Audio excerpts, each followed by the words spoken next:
அதிசயங்கள் செய்கிறவர் நம் அருகில் இருக்கிறார். அற்புதங்கள் செய்கிறவர் என்றும் நமக்குள் வசிக்கிறார். நீதிமொழிகள் 17ஆம் அதிகாரம் 3வது வசனம். வெள்ளி குகையும் பொன்னை புடமும் சோதிக்கும், இருதயங்களை சோதிக்கிறவரோ கர்த்தர். வெள்ளியை குகையும் பொன்னை புடமும் சோதிக்கும், இருதயங்களை சோதிக்கிறவரோ கர்த்தர்.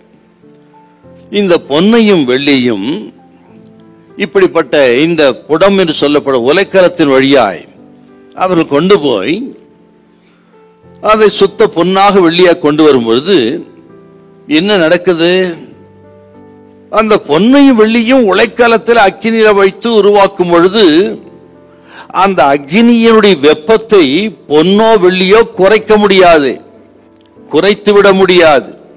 அல்லது அந்த சோதிக்கிற அக்கினி சோதிக்கிற அந்த காலத்தை பொன்னோ வெள்ளியோ குறைக்க முடியாது. காலத்தையோ அந்த அக்கினியுடைய வெப்பத்தின் அளவையோ பொன்னும் வெள்ளியும் குறைத்து விட முடியாது. பதிலாக 100% பொன்னும் வெள்ளியும் அந்த அக்கினிக்கு உலைக்கலக்கு தன்னை அர்ப்பணித்து கீழ்ப்படியும் பொழுதுதான் முடிவு அது பசும் பொன்னாக விளங்குகிறது. அதை போல் நமது வாழ்க்கையிலும் ஆண்டவர் அனுமதிக்கிற சோதனைகள், போராட்டங்கள், நெருக்கங்கள், இந்த போராட்டங்களை நம்மால் குறைத்து விட முடியாது. என்னதான் நம்ம முயற்சி பண்ணாலும் ஆண்டவர் அனுமதிக்கிற சோதனையை அவர் சித்தம் இல்லாமல் நாம் குறைக்க முடியாதுங்க. அல்லது அந்த சோதனையின் காலத்தை நாமே தடுத்து நிறுத்தி அதையும் அளவு குறைக்க முடியாது.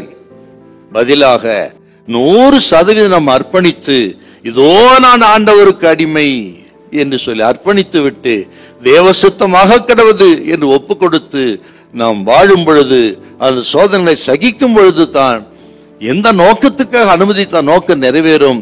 நம்மை பசும் பொன்னாய் கர்த்தர் மாற்ற பண்ணுவார். ஹல்லேலூயா. இதை கேட்கிற உங்களோடு தான் கர்த்தர் பேசிக் கொண்டிருக்கிறார். பயப்படாதிருங்கள், ஆக எல்லாரும் செய்யக்கூடிய பலனை கர்த்தர் கொடுப்பார்.